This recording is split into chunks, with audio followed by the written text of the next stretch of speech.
If Halliburton is out, are you worried about Boston facing a much tougher team in the finals after coasting through the East? Here's the thing. This is the beauty of a 7-game series. So, yeah, there's something to be said about an adjustment if they go from, the main thing is just you're going to be going up against a much better defensive team. Like, Cleveland did not have the wings to throw at Tatum and Brown, right? Like, Indiana doesn't really either. Like, Aaron Nesmith does a good job, but he's kind of undersized, right? Like, same thing goes for that first round matchup against the Miami Heat. Like, with Jimmy Butler out, they just didn't really have like the wing athleticism to hang with the Jays, right? So like it'll be an adjustment when they get to the finals, and all of a sudden it's Jaden McDaniels and Anthony Edwards, or it's PJ Washington and Derek Jones Jr. Like you're definitely stepping up a level in competition. I mean, I don't even think Celtics fans would be crazy enough to think that any of these three teams they've played are as good as some of these teams out in the Western Conference. That said, like, Boston's also on that level. Like throughout it all, like there's multiple things are true. Like, has Boston had an easy path through the postseason? Yes. Is the Eastern Conference substantially weaker than the Western Conference? Yes. But Boston is also a damn good basketball team who's every bit as good, if not better, than those teams in the Western Conference. So, like, will there be an adjustment? Sure, but that's the whole purpose of a 7-game series. And also, like, you get rewarded for your success in the regular season. Like, there was some of it's luck. Like, I thought if you ranked the top 5 teams in the East, the other 4 after Boston all ended up in the other side of the bracket. So they only had to face one of those teams, which is good fortune, sure. But like, you got that by virtue of the success you had in the regular season. Same thing goes with the home court advantage piece of it, because like, let's say it's an adjustment, but you also have home court, and home court in the NBA finals, whoever comes out of the West, it's going to be a lot of guys who have never played in the finals. Whereas for Boston, Derek White's been there, Jayson Tatum's been there, Jaylen Brown's been there, Al Horford's been there. They've got a lot of guys that have been there before. So like, I would argue the home court piece, and then them having finals experience, while the outside of Kyrie Irving, you're just not getting that out of the Western Conference piece of it. I think that Boston's going to be fine in that regard. Like, I don't think it's going to come down to Boston adjusting necessarily. I do think that could be a factor, but I think it's more likely just going to come down to, is Boston going to reach their ceiling? Are they going to have good decision making on offense? Are they going to bring consistent defensive effort? Is Jayson Tatum going to be able to go toe to toe with whoever the best player is that comes out of that Western Conference team? Like, if Jayson Tatum runs into a Luka Doncic, let's say, I think Luka Doncic is the second best player in the world. Is Tatum going to be able to win that matchup the way that he badly lost? Like, because he badly lost that matchup against Steph 2 years ago, right? So, like, those are the things that I think are going to play a much bigger role for Boston than the adjustment period. Do you think that part of Tatum's inconsistency on offense is that he doesn't have a reliable spot that he is comfortable with? For example, the Jokic hook shot or the SGA mid-range. So I think that most of this just comes down to approach for Jayson Tatum. And what I mean by that is, like, I actually do think that Tatum is capable of getting to a consistent spot on the floor where he can be profoundly efficient consistently on a possession by possession basis. For me, that's the block. Like, I would love to see Tatum just work off the right block, cleared side, like that be his like go-to spot on the floor to operate. That's what I'm hoping for him in the long run. I think that part of his skill development has been overly focused on tough shot making.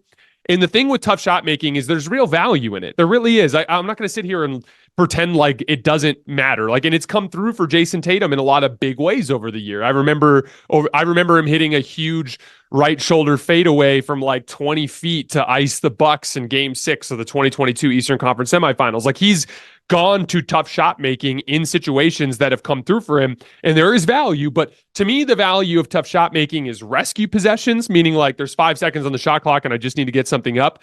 Late game situations where it's like, we're within 15 seconds left and I need to get a shot, or like it's they're switching everything and we're not getting anything open in our ball and player movement, so I just need to be able to get to my spot and knock down a shot.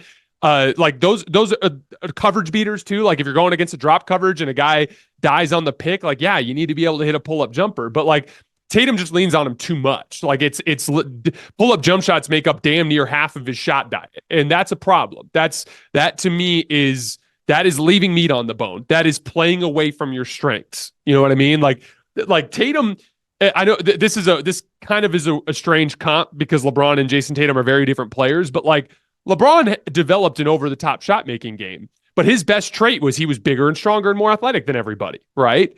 And so, like, the vast majority of LeBron's work was done in athleticism-based plays, whether it was transition attacks, attacking out of the post, like getting downhill in ball screens. And then LeBron would use pull-up shot making as basically a ceiling raiser. And that's kind of what I want to see Jayson Tatum do. Now, I think he'll need a little bit more pull-up shot making because he's not the straight line. He's not as like quick off the first step as LeBron James was, obviously. But Jayson Tatum is one of the biggest and strongest forwards in the league. He has the ability to guard centers in the post. He can demolish players with size mismatches. And so for me, it's just about kind of tilting some of his shot selection, like taking it from, like, if you just take 2 or 3 of those possessions a game where you take a pull-up jumper and you turn those into physically aggressive moves towards the basket, that to me will dramatically increase his consistency on the offensive end. But again, like when we have these conversations, I think it's important to remind ourselves that Jayson Tatum is a Swiss Army knife that does a lot of really useful things for a basketball team. And this is not one of those things where it's like, oh, his jumper's not falling tonight, so now he's useless. That's not what it is. It's just he plays into more inconsistency by relying too much on his jump shot when he's not particularly good at it. And like outside of like a month spanning late December to January this year, he was a bad pull-up shooter. So like it's not a huge surprise that I think my microphone might have just crapped out again. Let's see. Oh, we're okay. But like outside of that like month and a half there, like he's a bad pull-up shooter. So it's not a surprise that like he gets into these situations and they're more inconsistent, right? But like in terms of like where I think his spot will be in the long run, again, I think it's in that right block, cleared side, trying to go to work using his size advantages. Would you ever take a coaching job for a college program or the NBA?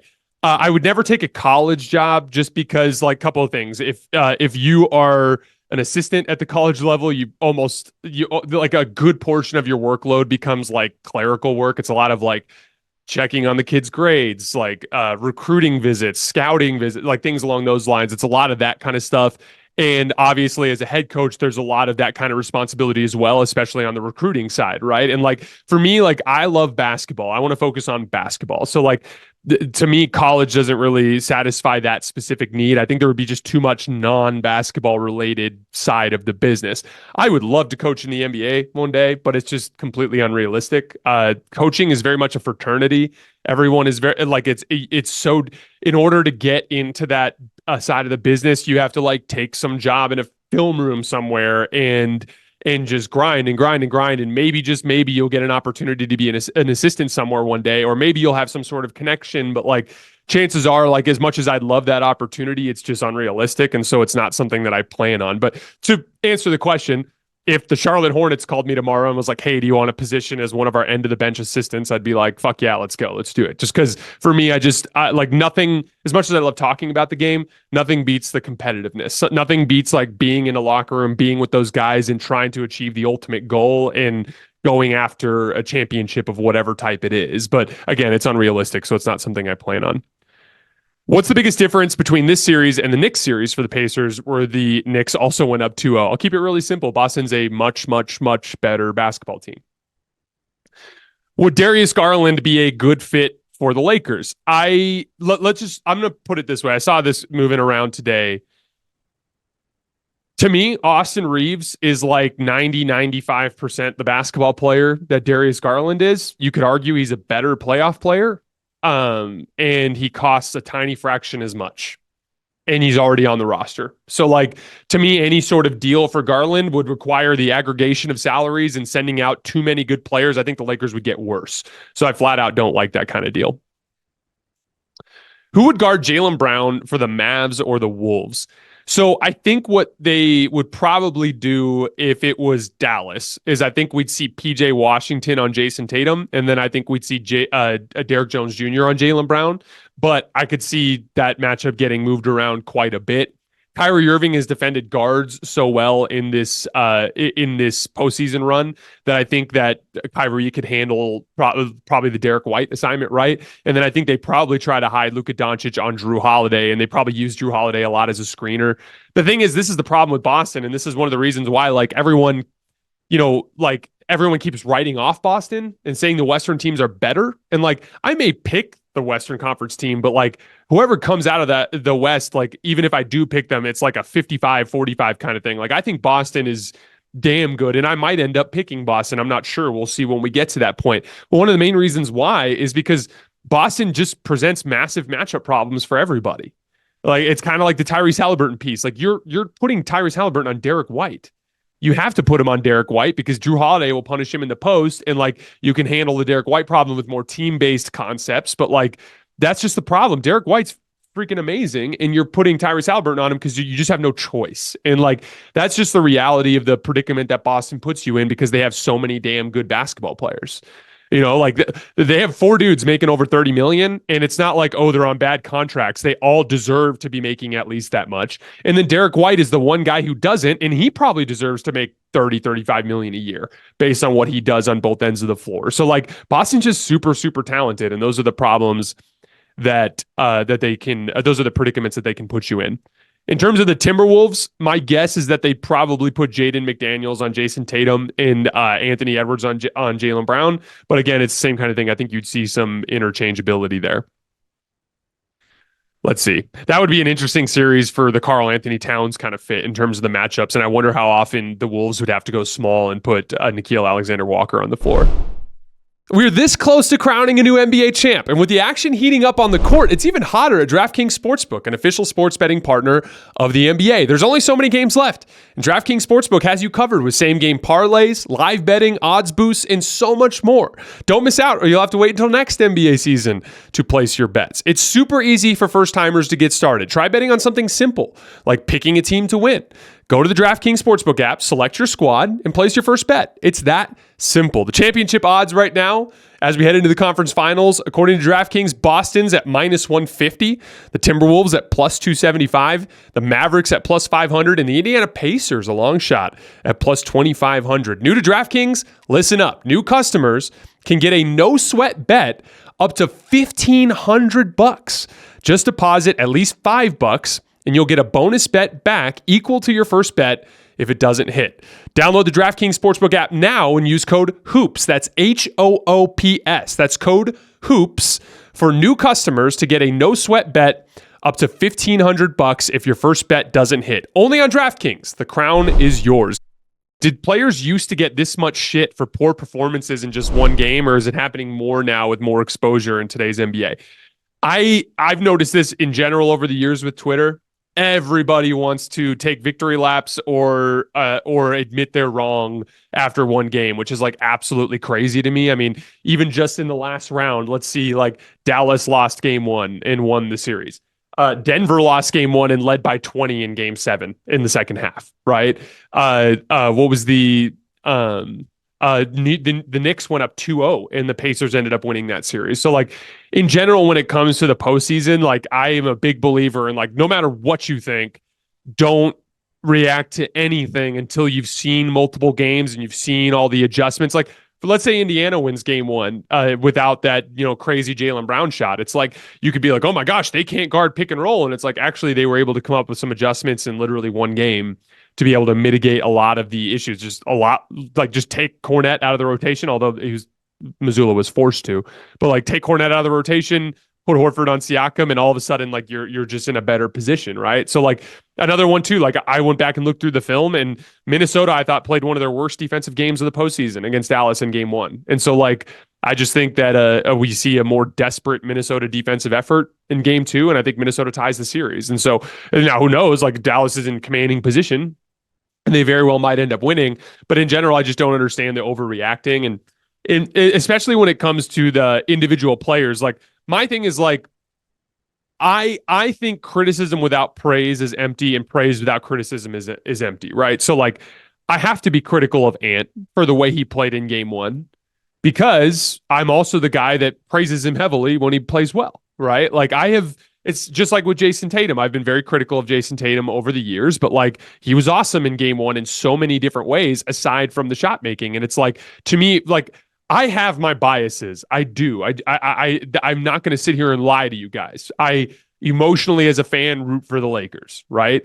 On a non-emotional level, I have players that I'm a fan of and players that I don't like particularly well, right? Like, for instance, Luka's one of those guys. I've never been a huge Luka fan. There's some things about his game that bother me. The way he constantly complains at the refs bothers me. Sometimes the 25, 30 dribble possessions into an ISO. I watched a game in the regular season this year. I want to say it was against the Pacers, where Luka literally got the opening tip and ran 4 consecutive straight ISOs without passing the basketball to start the game. And it's like there are things about that as a basketball fan, I'm not a huge fan of.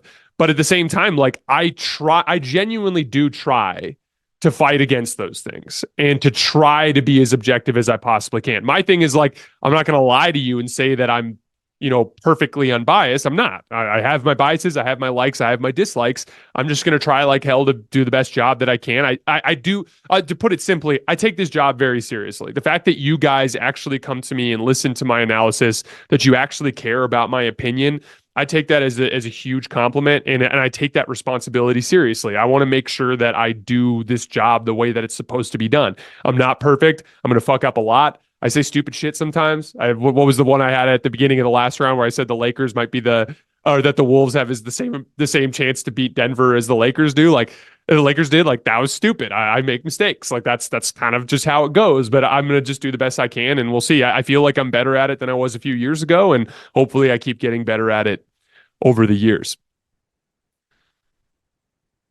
Let's see.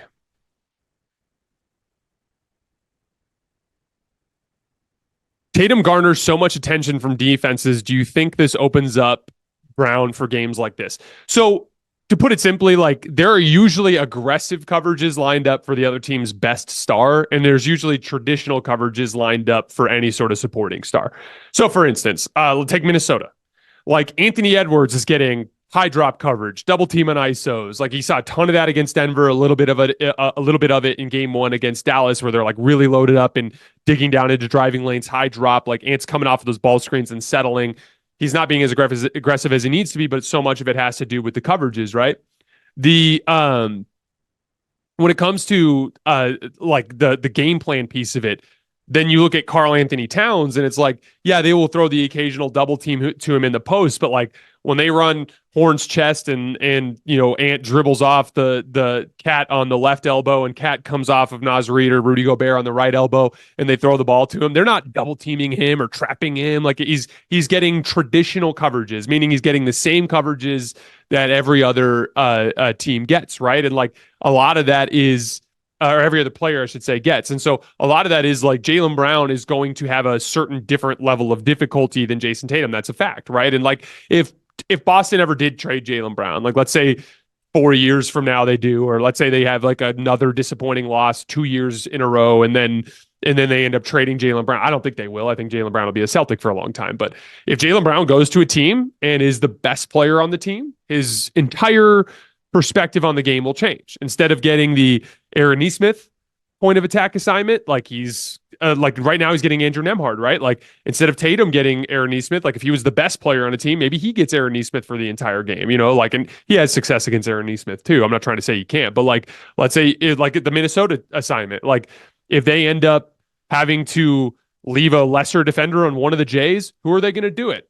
They're going to do it on Jaylen Brown, right? So like there is some reality to like to being lower in the pecking order and that making things easier. But again, as I used to always say with Jamal Murray, in my opinion, when it comes to basketball, your value is your value to your team. And regardless of what theoretical situation where Jaylen Brown is on some other team and he's getting tougher coverages, yeah, we can talk about that in terms of ranking players, but on Boston, he is the number 2. And so he does get favorable matchups and he does get favorable coverages. And so he does get to cook. And that's just the reality of his impact on this team.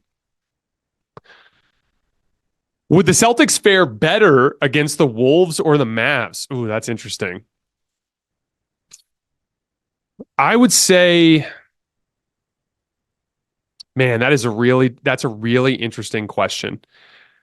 To kind of talk through it, I think that the Mavs are a little bit more of a load up offense, whereas the Wolves are a little bit more of a stay home offense. And the big part of that is the Wolves have better defensive personnel down the roster. The Mavs have really good defenders. Derrick Jones Jr. is an excellent defender. Their rim protectors are excellent defenders. PJ Washington's done a nice job in this postseason run. But like Minnesota can go to lineups where they have like Rudy Gobert on the damn floor with Nickeil Alexander-Walker and Anthony Edwards and Jaden McDaniels, and they just have like just unbelievable defensive personnel everywhere. And so they can do what they did to the Suns, which is like stay home off the ball and try to make you play 1-on-1 or 2-on-2. And so I think Minnesota's defense is more capable of making Boston's offense struggle. But I also think that I think that Dallas's offense is better than Minnesota's. And so like I think there would be different strengths and weaknesses and challenges for both matchups. Man, that's a really good question. I'm sorry that I don't have a better answer for you at this point, but we will definitely get into it once we get further into the Western Conference Finals. I really want to see how the Wolves defense bounces back tomorrow night. Again, I thought they were really bad in game one, and I'm just curious to see if they just come out and throw just a hellacious defensive punch and how Dallas responds to it. Do you think this T-Wolves team is like the 2022 Celtics, an ascending superstar and dominant team defense? That's actually a really good comp. A lot of people don't like Celtics fans. You probably remember, but like a lot of people around the league think of this Boston team as like kind of the same type of team as the 2022 Celtics, and I very much don't. Like, to me, the 2022 Celtics were not as good offensively, but they were a team who hung their hat on the defensive end of the floor. I saw the 2022 Celtics throw some of the craziest defensive punches for entire games that I had seen from teams in recent NBA history. Like, to me, that 2022 Celtics team wasn't as talented as this Celtics team, but like this Celtics team is almost a victim of their own talent in the sense that they can oscillate in effort, they can be inconsistent. And like the 2022 Celtics, they just played so damn hard every single night. It really came down to some bad rim decisions hurting their transition defense, and then Jayson Tatum just kind of fell apart in the finals, and that was really the only things that went wrong for them. Someone wants to know my thoughts on Joe Mazzulla. Here's the thing.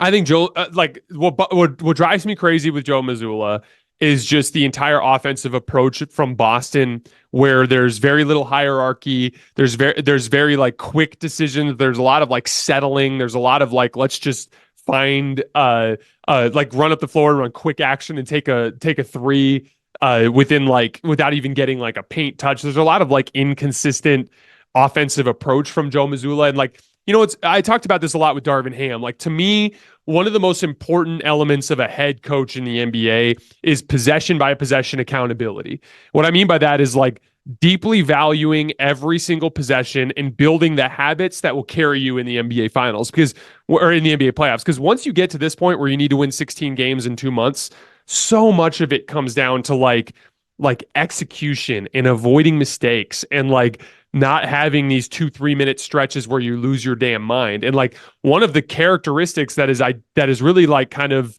encapsulated this Boston team over the last 2 years under Joe Mazzulla is a lack of value of the individual possession and extended stretches where they lose sight of their identity and play down to their competition. And so like, to me, that is on Joe Mazzulla. And like when you focus too much on the big picture and like our overarching shot value and all those different kinds of things, like, to me, that fails to drive home the bigger picture topic of what you're going to need when you play the best teams down the line. So for instance, let's say you end up playing Minnesota in the finals. Like, that's going to be a tough series. And in that series, you need Jayson Tatum to be awesome. Because a lot of the stuff that Boston does offensively, through guys like Drew Holiday, through guys like Derek White, through guys like Al Horford, a lot of that is going to work at a much lower level of effectiveness against Minnesota's defense. And so, or even Dallas's defense. And so much of it is going to come down to like Tatum's going to have to take the reins of the offense. And so like part of it to me is like, I wish that Joe Mazzulla had done more work over the course of the season at just kind of building out at least some sense of hierarchy. That's not to say that you don't want Jayson Tatum to get the ball moving around and keep everybody involved. And for the record, I think he's awesome at that. And I think that's why he's such a perfect fit for this team. But like, I do think that there's just been a little bit of a lack of accountability in terms of their consistency of defensive effort and their consistency of offensive execution. And I do attribute that to Joe Mazzulla. So like, not my favorite NBA coach, but at the end of the day, like, I don't think he's going to be the main driving force of whatever this outcome is in this postseason run. It's going to come down to the players. They have the talent. I think it's unfair to put any sort of blame on Joe Mazzulla, even if I'm not necessarily a fan of his coaching style. Would you rest Porzingis to the finals now? Yeah, there's just no reason not to. Unless Porzingis strictly wants to come back so that he can build his rhythm and conditioning, then that's fine. But like, you certainly don't bring him back unless he feels 100% ready to play. Has Minnesota faced a defense with the tools that Boston has? Yes, they're facing it right now. The main reason why is like Boston is not super athletic at the center position. Al Horford's a good positional defender, and Kristaps Porzingis is a good rim protector when he's in a deep drop coverage. But Porzingis is not overly quick and can struggle sometimes when he has to come out to the level of the screen. Lively and Gafford are both like really, really athletic centers, and so I think that Minnesota has a Dallas. I think Dallas has better rim protection than Boston does, but Boston's perimeter defense personnel is outrageous. And like, when you go 1 through 4, only Minnesota can say that they have, I think, better defensive players on the perimeter than Boston does. Like, having Drew Holiday and Derek White, who, by the way, I talked about it tonight, like, they held up in post-up mismatches extensively in this game. They can guard bigger players. They can guard smaller players. Derek White's one of the best shot blocking guards in the league. Jaylen Brown can be this deeply, profoundly impactful defensive athlete. Jayson Tatum, obviously, as we've talked about so many times over this playoff run, is this deeply, profoundly impactful athlete. So like, I don't think Minnesota's faced a defense that has Boston's perimeter personnel, but I think Dallas, between the Derrick Jones Jr. on the ball and those centers, those super athletic centers around the rim, I think Dallas has had a little bit better rim protection. But you're right. I mean, I think Boston's defense would give Minnesota some issues. And by the way, Porzingis would be a massively important part of that series, and they most likely would run a deep drop coverage to try to keep Porzingis at the rim to continue to shut things off from Ant, kind of the way that Dallas has. All right, guys. That is all I have for tonight. As always, I sincerely appreciate you guys for supporting the show. No show tomorrow morning. We're just going to run this mailbag as a breakout. I have a scheduling conflict, so I'm actually unavailable during the day tomorrow. But the mailbag will be up as a breakout, and then I will be back tomorrow evening after the final buzzer of Game 2 of the Western Conference Finals. I will see you guys then.